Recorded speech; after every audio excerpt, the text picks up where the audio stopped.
Hi, this is Anu and welcome back to my channel. Today I wanted to share with you something a little different. I wanted to show you 10 things that I personally think every crocheter should know. And those are 10 things that really make my life as a crocheter a little easier. And we can take the help, right? Why not? So here we go.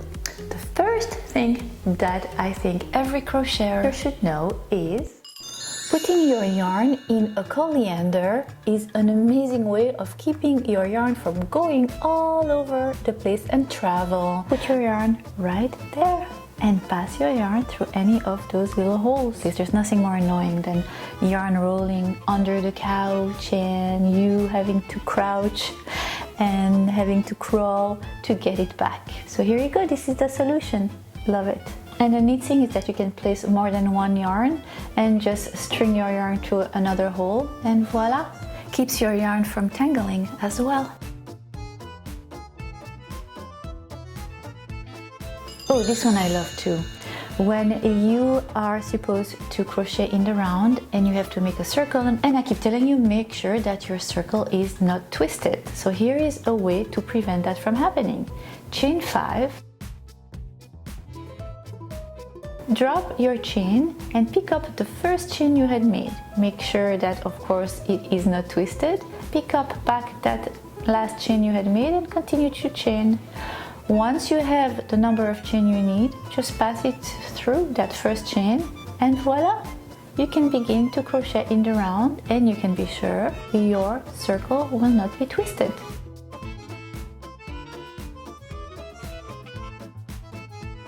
I don't know about you, but many times I am working on several different crochet projects at the same time and I go from one to the next. But when I leave one, my problem is that in my households I have many little furry or non-furry beings that can get a hand on my crochet and play with it, and then it unravels and it really upsets me. So I found a solution. I take a paper clip and I pass it just through the last stitch, just like so. And ta-da!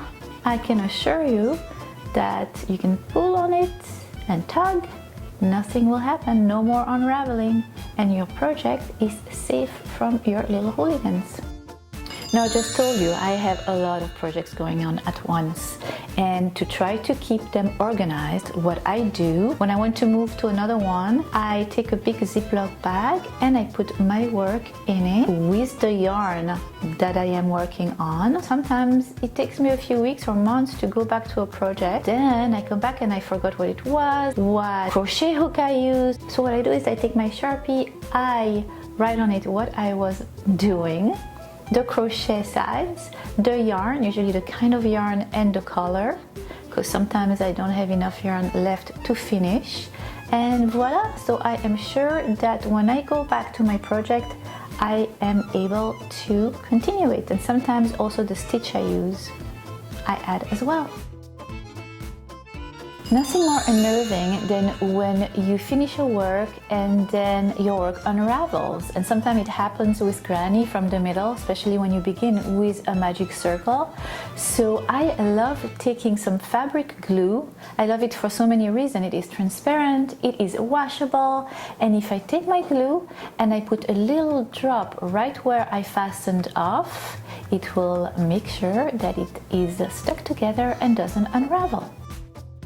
Alright guys, and my next tip is invest in a good pair of scissors. Nothing more frustrating than trying to cut your yarn and it doesn't cut it neatly, it frays. Ooh, that annoys me. I actually am in love with antique scissors, but you don't have to exaggerate like me. One is enough. Having stitch markers is super important and super helpful, but I don't always have my awesome collection of stitch markers available exactly when I need it, especially when I travel. So when I'm in a pinch, a scrap of a different colors will do exactly the same job. So take your crochet hook and wrap your scrap of yarn around it, pull it through the stitch, yarn over and through the loop, and voila! You have a very secure, very cheap and easy to make stitch marker. No need for fancy ones. Have you ever found yourself with lots of little ends? Just enough yarn so you don't want to throw it away, but you don't know what to do with it? I found a solution to store them neatly. I take 2 little popsicle sticks and I place them like so. I take my yarn, pass it through the middle, and just like that, begin to wrap my yarn around the popsicle sticks. And I try to stay in the middle, and there we go. Keep putting it tightly on my popsicle sticks.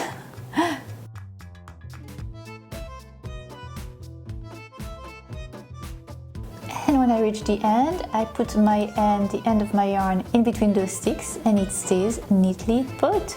And then I take my little Sharpie and I write what kind of yarn it is and all the info that I want. In my case, it's Barocco yarn, comfort, and then if I still have the label, I try to find the info about the color as well. And voila! So here it is, it's neat, it's not going to unravel, I'm not going to mix it with other yarns, and I know what it is. And this next trick is for crocheter, knitter, sewer, and I know that you have been in this situation where you are trying to thread your yarn through the eye of a needle and it is not going in, it's fraying, it's soft. So my trick for you is to take an airspray, spray the end of your yarn generously and wait until it dries, and it will stiffen it and it will be much easier for you to pass it through the eye of your needle.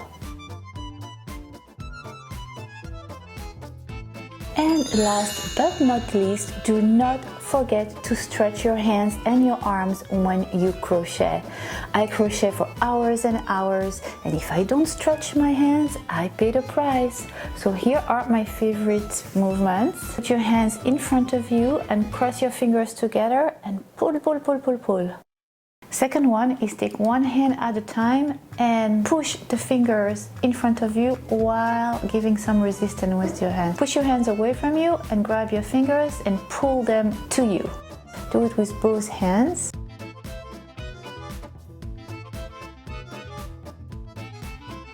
So my arms are sore as well from keeping them in the same position. So I put one arm and pass it behind my head and try to touch the opposite shoulder, and then grab my elbow and pull it towards the opposite shoulder.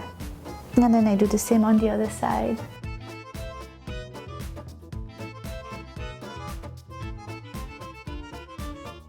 And then I put both of my arms behind my back, grab my hands together and pull.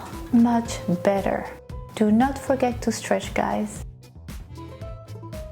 And that is it, my friends. I hope you have enjoyed it and liked it, and I hope you learned new things and that those things will make your life as a crocheter a little bit easier. And also, if you have any tricks or hacks that you use on a regular basis and you are in love with, please share it with us in the comment box below. I would love to know. If you like this video, don't forget to give it a thumbs up, subscribe to my channel if you're not already, and I will see you next time for a new tutorial. In the meantime, happy crochet. Love you.